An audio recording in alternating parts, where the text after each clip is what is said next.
보통 대부분의 주석이나 성경을 해석하는 책들이 기본적으로 개역 개정 성경을 기준으로 삼기 때문에 쉬운 성경으로 말씀을 본다는 것은 생소하기도 하고 이미 새로운 번역된 것을 보기 때문에 조금 낯설다라는 느낌을 지울 수가 없습니다. 하지만 처음부터 우리가 쉬운 성경을 본 것이 아니고 개역 성경이나 또 개역 개정 성경에 익숙해져 있는 상태에서 쉬운 성경을 보기 때문에 비교해 볼 수 있다는 점이 또 좋다라는 생각도 들었습니다.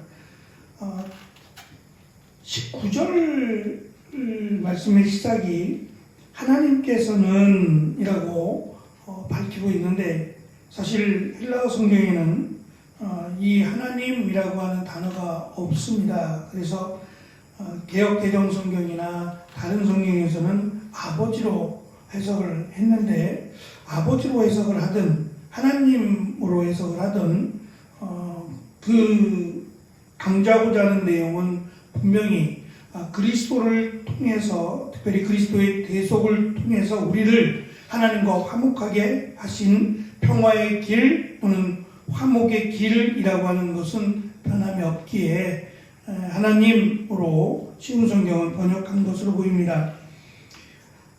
오히려 개역개정 성경은 19절의 말씀을 아버지께서는 모든 충만으로 예수 안에 거하시고 라고 번역을 했는데 이제 그것을 쉬운 성경은 하나님께서는 자신에게 속한 모든 것이 그리스도 안에서 살아가는 것을 기뻐하셨습니다 라고 풀어서 번역을 했어요. 근데 이 번역이 20절과 같이 연결해서 보면 개역개정 성경은 사실 도대체 무슨 말을 하고자 하는 거지? 라고 하는 애매모호한 다른 해석이 더 필요의 여지가 있는 말씀에 비해서 쉬운 성경은 20절과 연결해 볼 때 훨씬 더 이해하기에 좋은 번역이다라는 생각을 갖습니다. 하나님께서 예수 그리스도를 통해서 특별히 요한복음은 십자가에 달려 죽으심 그리고 부활하심을 영광이라고 하는 단어로 설명을 했어요. 영광이라고 하는 단어는 이 땅에서 신적인 존재 또는 그게 합당한 위치에 있는 자들이 기뻐하는 거예요. 다시 말하면 하나님께서 예수 그리스도께서 이 땅에 낮고 천한 인간으로 오시고 정말 의로우신 죄가 없으신 하나님이신 예수님이 십자가에 달려서 아주 비참한 그런 수치와 모욕을 당하고 죽으셨어요. 그리고 3일 만에 부활하셨는데 이 모든 것을 하나님이 영광으로 받으셨어요. 만약에 우리의 사랑하는 아이들이 가서 잘못도 없는데 매를 맞았어요. 그러면 그것을 기뻐하고 잘했다고 칭찬할 만한 부모는 아마 없지 않을까 싶어요. 아이가 잘못해서 서로 치고받고 싸우다가 이제 좀 얻어터지고 왔다. 상대방도 그렇고 아이들은 싸우면서 그런 거지 라고 말할 수도 있겠지만 전혀 잘못을 하지 않았는데 오히려 잘못한 아이에게 이건 잘못이야 라고 말을 했는데 얻어맞고 왔다면 가만히 있을 부모가 없다라는 생각을 가져요. 근데 그것을 그냥 제가 간단하게 말씀을 드렸지만 그것을 놓고 부모가 기뻐했다? 잘했다고 칭찬한다? 우리가 생각해도 이해가 안 되는 부분일 텐데 하나님이신 예수님이 자신이 만든 피조물인 인간으로 이 땅에 오셨고 수치와 모욕을 당하시고 침뱉음을 또는 채찍질을 당하신 채로 죄인들, 이 땅에서 용서받지 못할 죄인들이 겪어야 하는 십자가라고 하는 이 형벌을 당하시고 죽으셨어요. 그리고 부활하신 이 모든 것이 하나님께 영광이 된다라고 하는 것은 참 역설적인 부분이 아닐 수 없어요. 우리가 상식적으로 생각할 때 어떻게 그것이 하나님의 영광이 되냔 말이죠. 그것은 사랑이라고 하는 단어, 하나님께서 우리를 향하신 하나님의 사랑이라고 하는 단어로 밖에는 설명할 방법이 없어요. 사랑하심이 아니고서는 인간이 되심, 인간에게 수치를 당하고 십자가에 달려 죽으심이 기쁨이 된다라고 하는 것을 설명할 방법이 없지요. 그런데 그 하나님이 이 십자가에 달려 죽으시고 부활하신 예수님을 영광으로 받으셨다면 이제 하나님께서 기뻐하시는 것이란 바로 그리스도 안에서 살아가는 것, 바로 그것을 기뻐하신다고 지금 골로새 성도들에게 이야기합니다. 모든 면에서 우리가 생각하고 행동하는 모든 것에서 그리스도 안에서 살아가야 한다. 그것을 하나님이 기뻐하신다고 바울은 밝히고 있어요.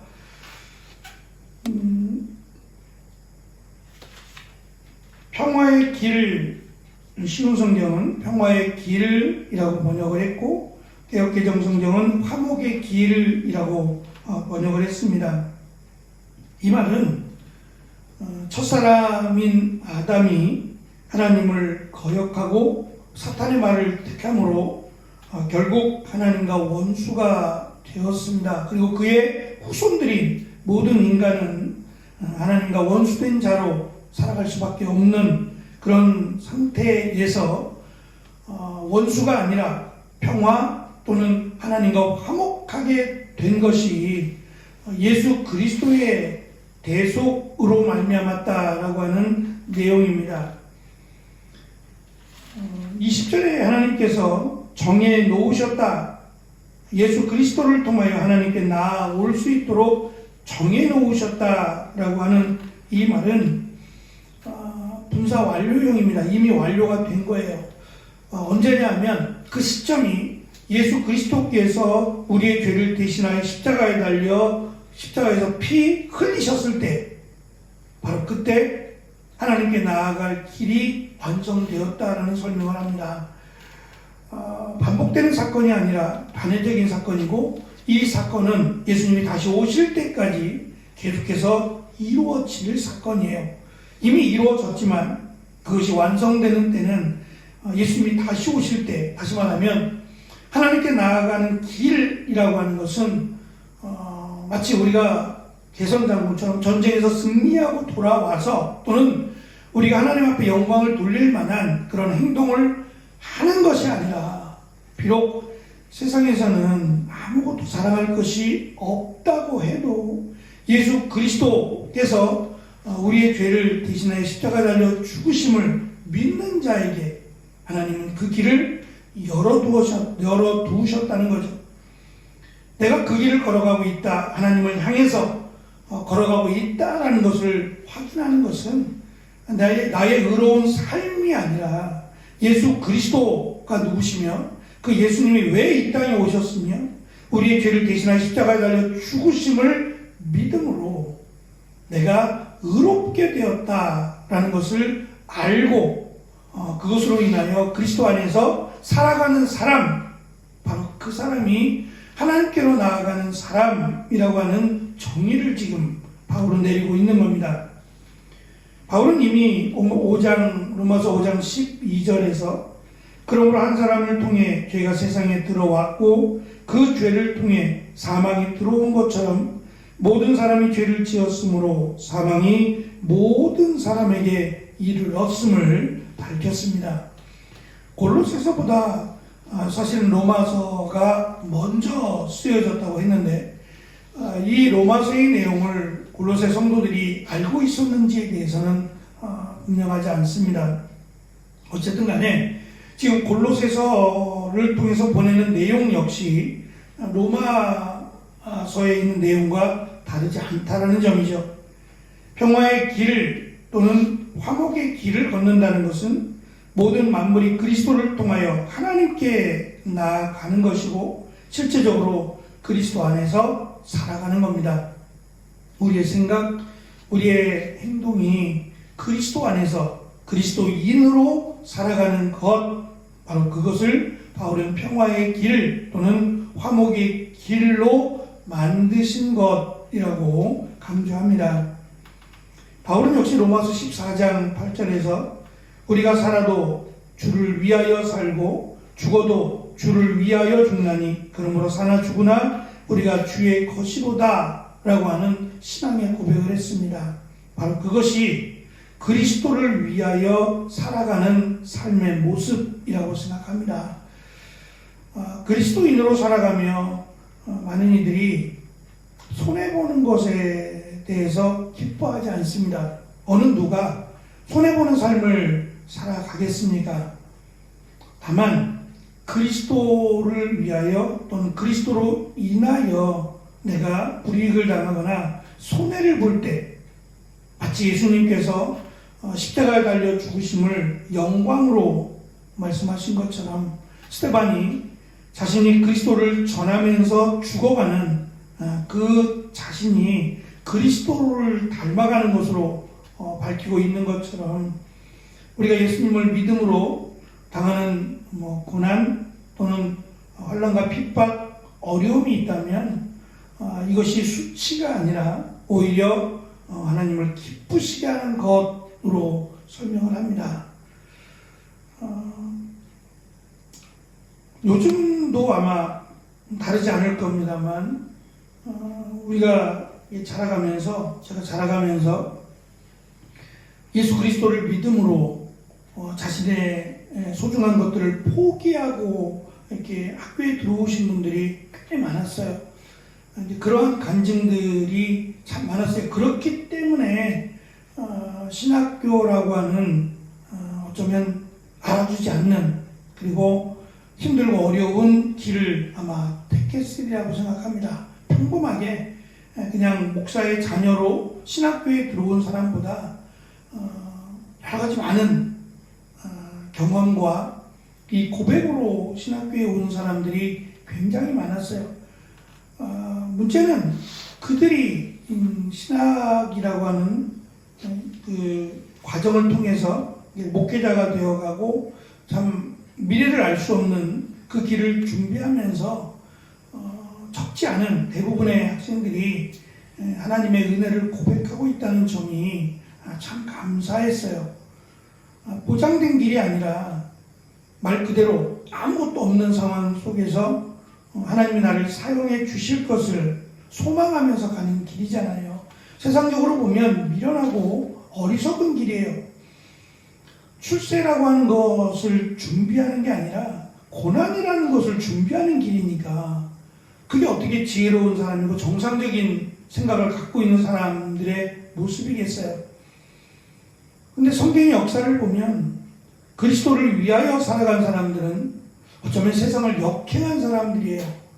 전혀 세상적인 세상에서 박수를 쳐줄 만한 그런 생각이 아니란 말이죠.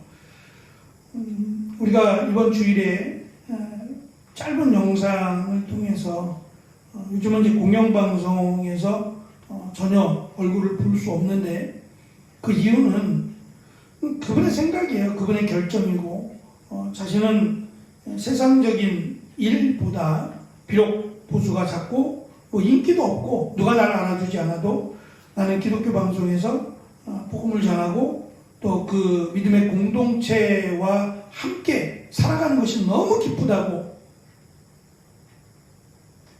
손해를 보면서 내가 인기라고 하는 솔직히 기독교 방송에서 방송을 하면서 광고 하나 나오기가 쉽지 않을 것 같아요.